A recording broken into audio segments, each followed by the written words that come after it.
Assalamu alaikum, dear students. This is me, Atiq Ahmed. Today we are going to study the topic passage of molecules into and out of cells.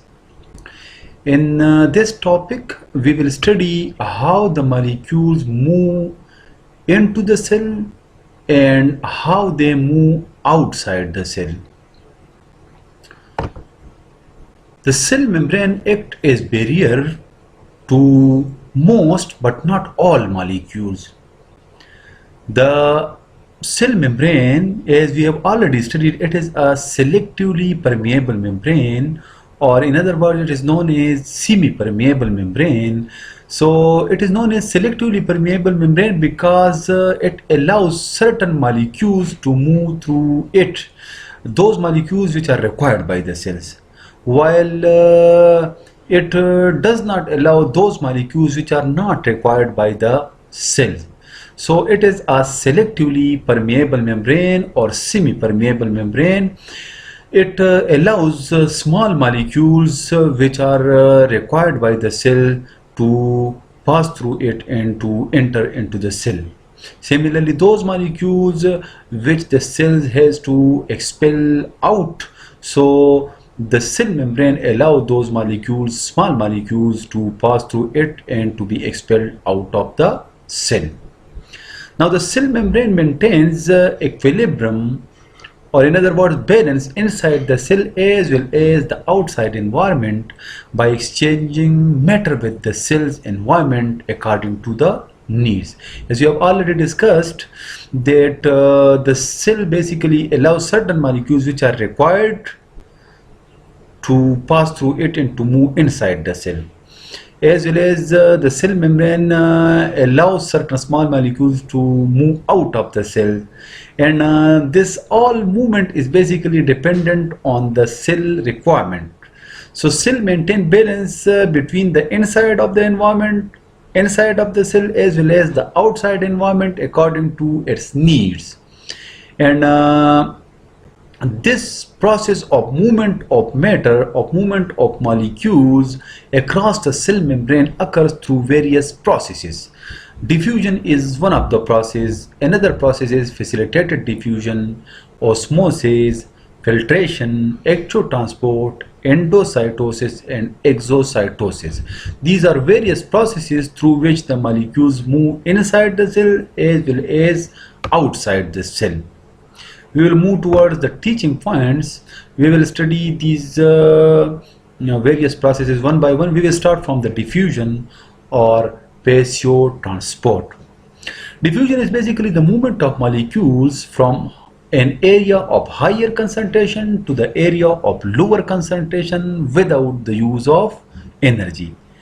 In diffusion, the molecules, whether it is a gas molecule or it is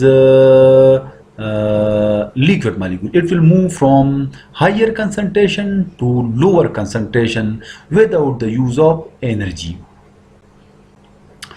Now diffusion is one of the method of movement of substances within the cell as well across the cell membrane.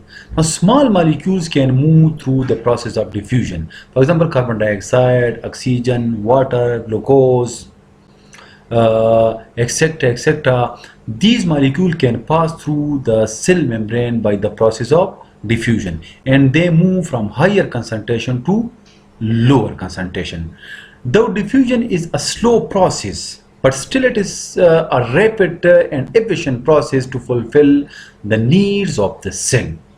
We will take some examples of diffusion.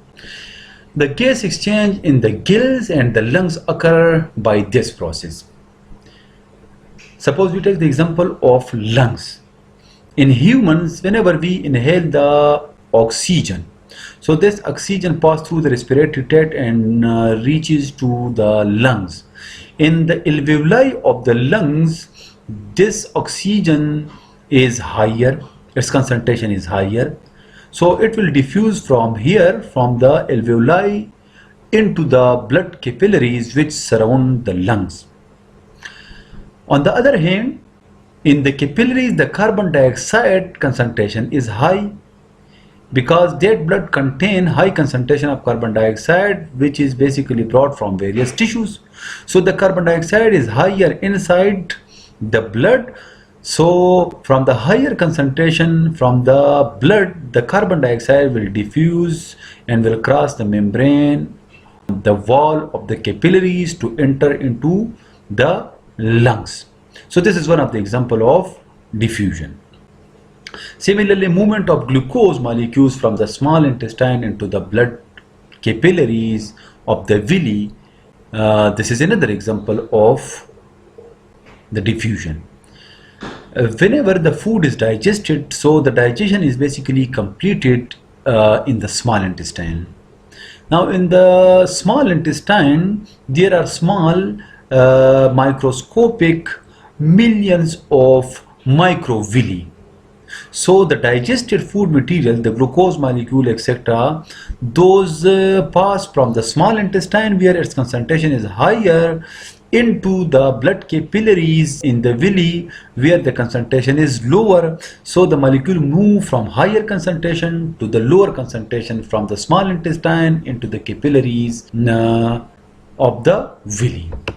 Diagrammatically, it is shown here. This is diffusion, higher concentration, lower concentration. So these molecules will move from higher concentration to lower concentration. Another example is here. Here the molecules are higher in number, higher concentration. Here is low concentration. So these molecules will move through this cell membrane and will enter into this area. So these molecules from higher concentration will cross the cell membrane and will move to the area where there is lower concentration. Now, facilitated diffusion. This is diffusion, as we have already discussed, but it is facilitated by certain proteins, the membrane proteins. So many molecules do not diffuse freely across cell membrane because of their size or charge. There are certain molecules which are large in size, so they cannot pass directly through cell membrane, because the cell membrane have very small pore size, so they cannot pass directly. Similarly, those charged molecules which have certain charge, positive or negative, they also cannot pass through the cell membrane. So such molecules are taken into the cell with the help of transport proteins which are present in the cell membrane. And this process of transport of molecules from higher to lower concentration with the help of transport proteins which are present in the cell membrane, this process is known as facilitated diffusion. The rate of facilitated diffusion is comparatively higher than the simple diffusion, because it is facilitated because it is helped by certain proteins found in the cell membrane. So its speed is comparatively higher than the normal diffusion process. Facilitated diffusion is also a type of passive transport because there is no use of energy. Diagrammatically, it is shown here. This is an area of higher concentration of molecule, and this is an area of lower concentration of molecule. From here, these molecules cannot pass to reach here because their size is higher. So this is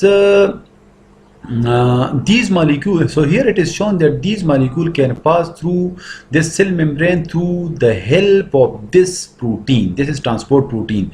So this protein helps these molecules to move from higher concentration to lower concentration. This is facilitated diffusion because the movement of molecule from higher concentration to lower concentration is facilitated by this membrane protein. And same is the case here. Here from this direction the molecule will move to this area through this transport protein. Now the third process which we are going to study here, that is the osmosis. Now osmosis is also diffusion. It is also the movement of molecule from higher to lower concentration without the use of energy. But there is a difference, and that difference is it is basically the movement of solvent molecules from higher to lower concentration and across the semi-permeable membrane. So these two differences are there, that solvent molecules will be involved in the osmosis process, and secondly across a semi-permeable membrane. This is necessary, while in the simple diffusion or facilitated diffusion it is not necessary normally. If we say apart from biology, so in biology the cell membrane is involved because the cell membrane is a barrier. So here the diffusion process involves basically the cell membrane, but normally diffusions of gases from one corner of a room to another corner of the room, that is also diffusion. Or similarly, whenever we use perfume, so the perfume molecules move from the higher concentration to the lower concentration, and you feel the smell at a distance from that person who used that perfume. So basically that is also diffusion. But osmosis is the process in which the diffusion is there, but semi-permeable membrane will be involved and solvent molecule will move. So osmosis is the movement of water, solvent or water across a semi-permeable membrane from a solution of higher water, means less solute concentration, to a solution of lower water, means higher solute concentration. Now the rules of osmosis, this movement of solvent molecules across a semi-permeable membrane, can be best understood when you know the concept of tonicity of solutions. Now what is tonicity? Tonicity refers to the relative concentration of solutes in the solutions being compared. So here we will compare two types of solutions, the two comparative solution, and we will see one of the solution will be hypertonic or hypotonic or isotonic with respect to the other one. A hypertonic solution has relatively more solute. If it has more solute, so less solvent. A hypotonic solution has relatively less solute, so it means that it will have more solvent. Isotonic solution have equal concentration of solute. So we will explain it from the cell perspective. Whenever a cell is placed in a hypotonic solution, so hypotonic solution means that there is less solute and more solvent, while the cell have more solute and less solvent. So what will happen? The solvent, the water, will move from the hypotonic solution into the cell and the cell will swell. The animal cell will rupture because there is no cell wall. There is only cell membrane, which is not so much tough to tolerate the water pressure. So ultimately it will rupture, but the plant cell will become turgid. Turgid means hard due to its hard cell wall. Similarly, when a cell is placed in an isotonic solution, means that that solution which has similar solute concentration and solvent concentration as compared to the cell. So what will happen? There will be movement of equal amount of solvent molecule both ways. From the cell, suppose if 100 molecules move from the cell inside that solution, so 100 molecule will move from the solution inside the cell. So there will be equal movement of molecules. While the third case is that when an animal cell is placed in a hypertonic solution. Hypertonic means that there is more solute and less solvent in the solution. And as compared to the cell, that the cell have less solute and more water. So in this case, the cell will lose water and will shrink in size. In hypertonic solution, the cytoplasm of plant cell will shrink within the cell wall due to the loss of water. So whenever a cell is placed in a hypertonic solution which has more solute concentration and less solvent, and comparatively the cell have less solute concentration and high solvent concentration. So the cell have high solvent concentration, so the water will move from the higher concentration to the lower concentration into the solution, and as a result the cell will shrink. So this is all about today's lecture. Inshallah, see you with a new and fresh lecture next time. Take care. Allah Hafiz.